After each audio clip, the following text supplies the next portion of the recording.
देखने का कोई धर्म है क्या? तेरे तो कोई संतान ही नहीं है, अच्छा नहीं है, ठीक नहीं है। जिसको औलाद नहीं है वो निपुत्री नहीं, निपुत्री तो वो है जिनके बच्चे होकर शराब पीते हैं, जुआ खेलते हैं, अपने मन मुताबिक शादियां करते हैं। ऐसी औलाद को जन्म देने वाली मां को निपुत्री कहा है। सही में तो बांझ उसको कहा है। तो ऐसे संतान को जन्म न देती होती तो एक शराबी की वजह से मां धरती बोझल तो नहीं होती। माता सुमित्रा ने कहा है, पुत्रवती जुवती जगसोई, रघुपति भगत जासु सुत होई। पुत्रवान मां वही है जिसका बेटा भगवान का भक्त हो। और धन्य है वह देवियां जिन्होंने ऐसे पुत्रों को जन्म दिया। फिर वो कहती हैं कि हमारे वश में कहां है, ये तुम्हारे ही वश में है। बच्चों के ऊपर ज्यादा असर तो मां का ही होता है। रावण की मां ठीक होती तो ये एक ऋषि के रूप में पैदा होता। बाप तो बहुत बढ़िया है, विश्ववा ज्ञानी है, इसलिए रावण विद्वान है, चरित्र नहीं है क्योंकि मां ठीक नहीं है। इसलिए याज्ञवल्क्य की स्मृति में हमने इस पवित्र व्यासपीठ से 16 संस्कारों की बात कही। बहुत दिनों तक तो संस्कार की बात चलती रही। बच्चा गर्भ में आता है, माता पिता के खान पान से उसका उत्कर्ष होता है। उल्टा पुल्टा खाओगी, बच्चे के ऊपर उस चीज का वो असर होगा। ग्रंथ में तो लिखा है कि बच्चे को जन्म देने से 10 महीने पहले से माताएं मक्खन है, घी है, दही है, ये सब चीजें लें। एक सासू माँ ने बहू रानी को कहा, बेटा तू अब जन्म देगी बच्चे को तो कुछ हम घी के और सौंठ के लडुआ बनवाए देते हैं। वो बोलती है मुझे लडुआ अच्छे नहीं, मुझे को तो समोसा अच्छा लगता है। और समोसा खा के बेटा पैदा करे तो समोसा तो टेढ़ा ही आएगा। फिर जैसा समोसा वैसा बेटा। माताओं, मेरी भगनियों, ये तुम्हारी बहुत बड़ी तपस्या है लायक संतान को जन्म देने के लिए, और उसके लिए कुछ बातों का वर्णन किया है, वह मैं आपके बीच में निवेदन कर रहा हूं। 2 बातें मैं यहां बोल रहा हूं। एक तो जिनको संतान नहीं है उनके लिए, एक जिनको संतान है, बेटी ही बेटी है, वंश वृद्धि के लिए एक बेटा भी चाहिए, एक औषधि उनके लिए। मेरे पास में ये ग्रंथ है, इसको पढ़ लीजिए। क्या नाम है इसका? अष्टांग हृदयम। अष्टांग हृदयम संस्कृत में ग्रंथ है और बड़ा अद्भुत है। कैमरा दिखाइए भाई। ये ग्रंथ है अष्टांग हृदयम। महात्मा वाग्भट इसके आचार्य हैं।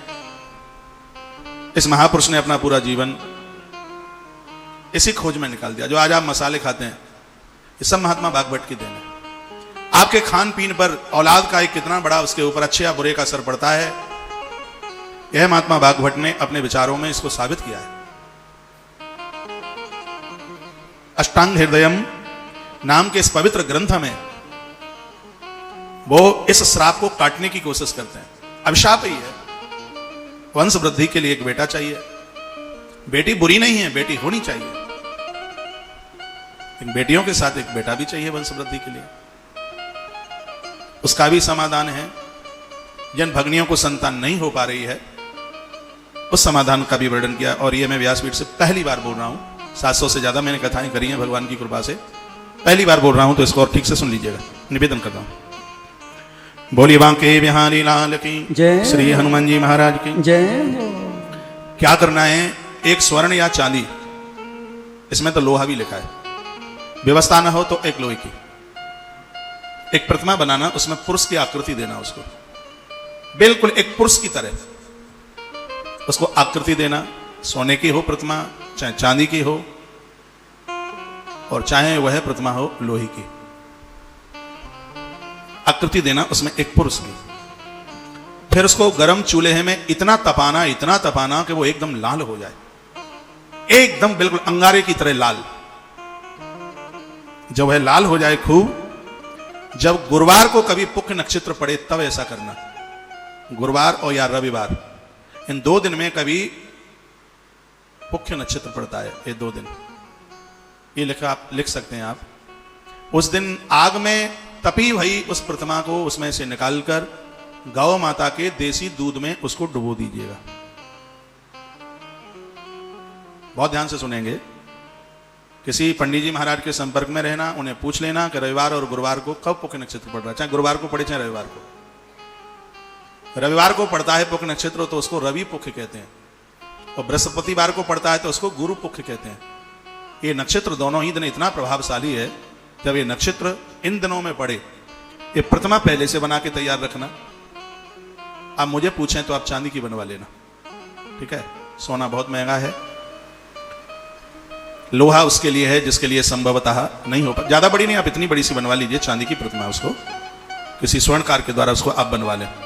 अभी मैं इसका श्लोक बोलूंगा, इसका सूत्र बोलूंगा, उसको खूब आग में उसका चांदी का रूप दिखे ही नहीं, पूरा अंगारे की तरह एकदम लाल हो जाए बिल्कुल।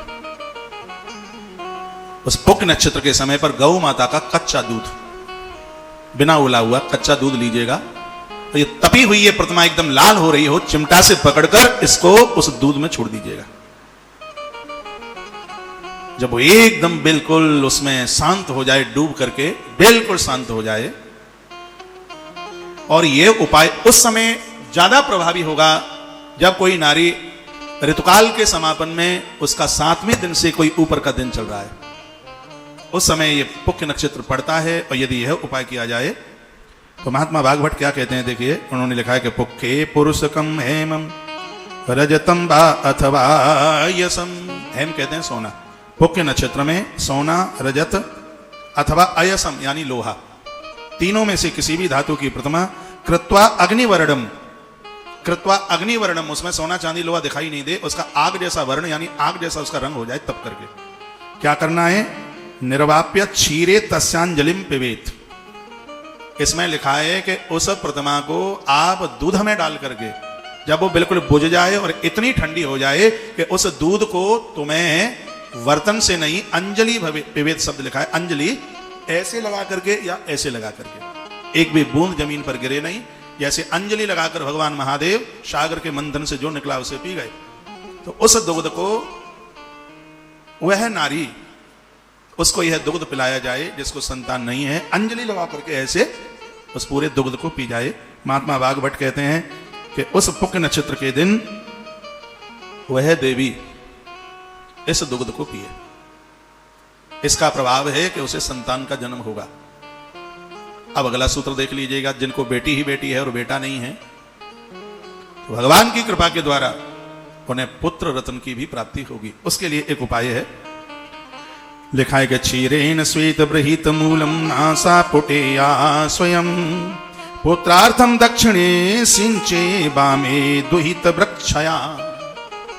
इसमें ये लिखा हुआ है कि आपको पंसारी की दुकान पर सफेद फूल वाली कंटकारी जड़, इस जड़ का नाम लिख लीजिएगा, इस जड़ का नाम है कंटकारी जड़, और ये सफेद वाली इसमें दो आती हैं, तो श्वेत वाली कंटकारी की जड़ लीजिए, इसको गाय के दूध में इसको पीसा जाएगा, बिल्कुल जैसे आप चंदन घिसते हैं ना, उसमें पानी डाल करके उसको घिसते हैं, तो इसमें इस जड़ को गौ माता के दूध में, देखिए गैया का दूध कितना बड़ा प्रभावी है, इसको पीसा जाएगा दूध में, थोड़े से दूध में। यदि पुत्र की जरूरत है तो वह दूध उस गर्भिणी स्त्री के दाहिने नासिका के छेद में डालिएगा, इस नासिका के छेद से अंदर जाए पेट में, बूंदे डालिए उस गर्भिणी स्त्री के नासिका। यदि पुत्र की जरूरत है तो उसके दाहिने छेद में, उसका दाहिना छिद्र ये होगा, इस दाहिने छिद्र में डालिए। यदि उसको बेटी की आवश्यकता है तो उसको नासिका के बाएं छिद्र में 2-2 बूंदें 1 हफ्ते भर तक डालें, 2 बूंद। पुत्र की जरूरत है तो नासिका के इस छेद में, और कन्या की जरूरत है तो बाईं तरफ नासिका के इस छेद में 8 दिन तक 2-2 बूंद डालिएगा। महात्मा भागवत कहते हैं तुम्हें पुत्र चाहिए तो पुत्र मिलेगा, और तुम्हें बेटी चाहिए तो तुम्हें बेटी की प्राप्ति होगी। लिखा है कि क्षीरेण श्वेत बृहत मूलम नासा पुटे स्वयं, नासिका में। पुत्रार्थम दक्षिणे, दक्षिण कहते हैं दाहिना, पुत्र के लिए दक्षिण, और सिंचे बामे, सिंचे माने डालना, बामे द्विहित्रावाक्षया, कन्या के लिए वाईं तरफ आप डालिए। ये बड़ा जबरदस्त उपाय है इस ग्रंथ का, और ये जड़ मिल जाएगी, सफेद फूल वाली कंटकारी की जड़, गैया के दूध में इसको पीसा जाता है और इसका बड़ा प्रभाव है अपने आप में। एक अगला सूत्र और बड़ा जबरदस्त है, यह भी आप लिख लीजिएगा। ये क्या है कि पयसा लक्ष्मणामूलम पुत्रोत्पाद स्थिति प्रदम, जिनको पुत्र की जरूरत है उनके लिए लिखा गया है कि पंसारी की दुकान पर एक जड़ मिलती है, उसका नाम है लक्ष्मणा, और ब्रैकेट में लिखा है पुत्रदा, उस जड़ का नाम ही है पुत्रदा। पंसारी की दुकान पर यह मिलती है पुत्रदा, दूसरा नाम है इसका लक्ष्मणा। इसकी जड़ को भी आप गौ माता के दूध में पीस कर, इसके रस को भी आप पुण्य नक्षत्र में वह नारी इसको पीती है। पुण्य नक्षत्र इसके लिए भी, चाहे वो गुरुवार को पड़े चाहे वो रविवार को पड़े। इसमें तो यहां तक लिख दिया कि अवश्य पुत्र की उत्पत्ति होती है, इसमें महात्मा ने अवश्य शब्द और लिख दिया है। पुत्रदा जड़, दूसरा नाम जिसे कहा लक्ष्मणा। लक्ष्मणा नाम की जड़ है। देखो हमारे यहाँ ये बूटियां कितनी प्रभावित हैं, औषधि कितना प्रभाव दिखाती है। गैया के दूध में इसको घिस करके, और गर्भिणी नारी, ये दवाई तब ली जाती है जब गर्भ में संतान लगभग 3 महीने तक की, क्योंकि चिन्ह स्त्री पुरुष का 3 महीने के बाद बनता है। 3 महीने के बीच में जब गर्भ में बच्चा आ जावे, 3 महीने के अंदर अंदर ये पुत्रदा नाम की ये जड़ है, दूसरा नाम जिसका लक्ष्मणा है, इसको दूध में घिसकर पुक्ष नक्षत्र में उस गर्भिणी स्त्री को दीजिएगा। इसमें लिखा है पीतम बट संकाष्टकम तथा औषधि जीवनी आशा ब्रह्मांतरूप योजयेत। भगवान की कृपा से उस नारी को पुत्र रत्न की प्राप्ति होती है। इसमें एक दवाई और बताई है कि बरगद के अंकुर 8 गाय के दूध के साथ पीसकर उसके रस का भी प्रयोग, बरगद की अंकुर उसके ऊपर ऐसे फूल टाइप के निकलते हैं छोटे छोटे, 8 मात्रा में गिन के उसको भी गौ माता के दुग्ध में आप उसको पीस करके उसको आप ले सकते हैं। यह भी बहुत बड़ा उपाय है।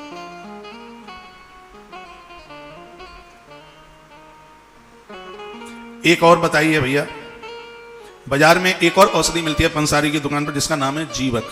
ये तो बड़ी प्रसिद्ध है। रामदेव बाबा ने एक बार ये दवाई बनाई थी, तो लालू सिंह यादव पता नहीं क्या क्या बोल रहे थे, हमें आज भी ध्यान है, वो यही औषधि थी जो ये बागभट्ट महाराज कहते हैं। इसका नाम है जीवक, और उन्होंने पतंजलि ने उस औषधि का नाम ही जीवक दिया। बहुत लोगों ने मजाकें बनाई, क्योंकि इस देश को मजाक बनाने में देर थोड़ी लगती है। अभी मैं आपके बीच में बोल रहा हूं तो हो सकता है कुछ लोग इसको भी मजाक समझ रहे हो, बिल्कुल हो सकता है। तो रामदेव बाबा ने वो दवाई बनाई थी जीवक, और उस पर यह लिखा था कि इसका प्रयोग करने से पुत्र की प्राप्ति होती है। तो लोगों ने अपने अपने स्टेटमेंट दिए, पता नहीं और क्या क्या कहा। अनभिज्ञ लोग थे, उनको जानकारी नहीं है ग्रंथों की, पुराणों की कहां जानकारी है। आप क्या समझ रहे हैं, जो पुत्रेष्टि यज्ञ हुआ था, महाराज दशरथ को कोई संतान नहीं, तो संतान को जन्म देने वाली खीर में वो औषधियां ही तो मिला के आहुत की गई थी। और यज्ञ नारायण भगवान प्रसाद लेके प्रकट, क्या प्रसाद में, क्या पंजीरी थी, लडुआ थे मगध के, क्या था प्रसाद में, उस प्रसाद में ही औषधियां ही तो थी, जिनको उन देवियों को प्रदानित किया जिन्होंने राम भरत लक्ष्मण और शत्रुघ्न जैसी संतान को जन्म दिया। इन चीजों में बड़ी ताकत है, ऐसी नहीं है, ये प्रकृति का ये दिया हुआ वरदान है ये। तो जीवक नाम की एक जड़ी आती है, इसको भी जल में या गौ माता के गौदुग्ध में इसको पीसकर पुक्ष नक्षत्र में यह भी जीवक नाम की औषधि गर्भिणी नारी को दी जाती है। इसका भी प्रभाव है कि इसके द्वारा भी पुत्र रत्न की प्राप्ति होती है। महात्मा बागभट्ट ने जो अद्भुत सूत्रों को जो वर्णन किया है वो बड़े वंदनीय है, बहुत प्रणाम करने को लायक है। पूरे संस्कारों का उन्होंने वर्णन किया है, गर्भाधान संस्कार से लेकर के मृत्यु पर्यंत तक की उन्होंने बात कही है। कहा कभी स्त्री और पुरुष की त्रुटि और गलतियों की वजह से भी संतान का जन्म नहीं होता। फिर वो ये कहते हैं कि भगवान रूठ गया है। भगवान किसी से नहीं रूठता, भगवान नहीं रूठता। द्रौपदी की साड़ी खींचे, क्या भगवान चाहता है ये? क्या भगवान द्वारकाधीश कृष्ण ने कभी चाहा होगा कि द्रौपदी की साड़ी खींचे? द्रौपदी की साड़ी खींचती है तो वो द्रौपदी की गलतियों की वजह से, वो स्पष्ट है, वर्णन है वहां। तो ईश्वर कब चाहता है कि मेरे भक्त का बुरा? वो कभी नहीं चाहता। लेकिन कभी कभी जो काम करने के लायक नहीं है उनके लिए हम स्वयंभू हो जाते हैं, तब लगता है कि उस धर्म के निर्माता हम ही हैं। त्रुटियां कर बैठते हैं, गलती कर बैठते हैं, उसका भुगतान भोगना पड़ता है। महात्मा भागवत ने कहा यदि पुरुष सत्कर्मी है, नारी सत्कर्मी है, तो परमात्मा के विधान को मिटा देंगे। ईश्वर लिख दे कि औलाद नहीं होगी, भागवत ने एक सूत्र लिखा है, मैं यहां बोल रहा हूं आपको। ईश्वर ने लिख दिया कि संतान नहीं होगी। यदि स्त्री और पुरुष वो पति और पत्नी धर्मावलंबी है, संयमी है, चरित्रवान है, तो यहां क्या लिखा है? बलि पुरुष याकारो ये देवमप्यात वर्तते। ऐसे स्त्री पुरुष विधाता ब्रह्मा के बनाए गए विधान को पलट देते हैं, विधान बदल जाता है। पूजा पाठ में, अर्चना में बहुत बड़ी ताकत है। विधान में तो ये लिखा था कि भूत मिलेगा पति के रूप में, सती को प्रेत मिलेंगे, लेकिन विधान ने क्या कहा? जो तप करहि कुमारी तुम्हारी। यदि तुम्हारी बेटी तप करती है तो इसको वर के रूप में महादेव मिलता है। पुरुषार्थी बनिए, आलसी प्रमादी का डर है जो भगवान करेगा। अरे भैया, पेट तब भरेगा जब ग्रास अपने हाथ से तोड़ेंगे, भगवान नहीं आएगा जमाने को। पुरुषार्थी बनिए, हाँ उसके ऊपर भरोसा रखिए, मेहनती तो आपको बनना पड़ेगा। राम चाहते तो अयोध्या से ही रावण को मार डालते, क्योंकि भरकुट बिलास सृष्टि ले हुई, उनकी तो भाव तिरछी हो जाए तो दुनिया समाप्त हो जाए। लेकिन पैदल पैदल तक वो पुरुषार्थी रूप में लंका तक जाते हैं, इसलिए आज पूरी दुनिया में राम को लोग भगवान मानते हैं। कृष्ण ने भी कर्मयोग के ऊपर कितना बड़ा जोर दिया, निष्काम कर्मयोग के ऊपर कितना जोर दिया। आप भी भाग्य के स्वयं निर्माता बनिए और ये मत कहिए ईश्वर ने हमारे विधान में लिखा ही नहीं है। महात्मा भागवत कहते हैं धार्मिक स्त्री पुरुष पुरुषार्थी चरित्रवान शब्द और लिखा है। ऐसे लोग विधाता के लिखे गए भाग्य को पलटा दे देते हैं, उसकी व्यवस्था को बदल देते हैं। महात्मा भागवत कहते हैं बलि पुरस्कारो ही देव मप्यात वर्तते, देव के द्वारा लिखे गए विधान को ये बदल देते हैं। इसलिए मायूस मत होइएगा, हिम्मत मत हारिए कि ये नहीं हो सकता। ये हो सकता है, ये हुआ है, ये हो रहा है और ये होता रहेगा। दुआ दवा में बड़ी ताकत है। हारिए न हिम्मत, विसारिए न हरि नाम। आज की आरोग्य संजीवनी में और इतना सा ही। आप सबको वाणी को विराम, आप सबको प्रणाम।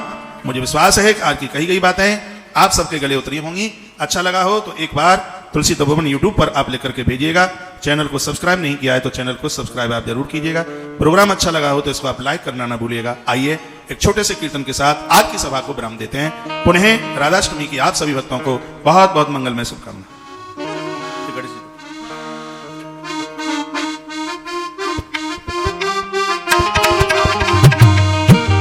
छोटी सी किशोरी मेरे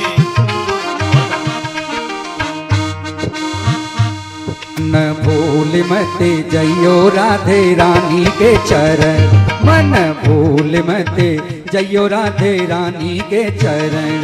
राधे प्रीत जाने थोड़ी थोड़ी तो राखेगी शरण, प्रीत जाने थोड़ी थोड़ी तो राखेगी शरण। मन भूल मत जइयो राधे रानी के चरण, मन भूल मत जइयो राधे रानी के चरण।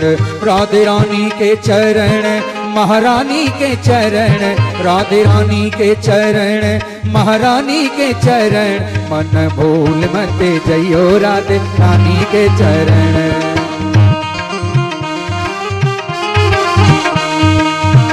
राधे, आप सब लोग भोजन कर लें, फिर 10 मिनट के बाद मैं आपको मिलता हूँ। थोड़ा पानी वानी पी के, मैंने सुबह से कुछ लिया नहीं है, तो तब तक आप प्रसाद ले लीजिएगा भोजन। उसके बाद फिर मैं आप सबसे मिलता हूँ। कृपया आप मिल के ही जाइएगा। आप बहुत दूर से आए हैं, आपसे मिलने में मुझे भी बहुत अच्छा लगता है, बढ़िया लगता है। आप प्रसाद ले लें भोजन और उसके बाद में फिर मिलते हैं, ठीक है।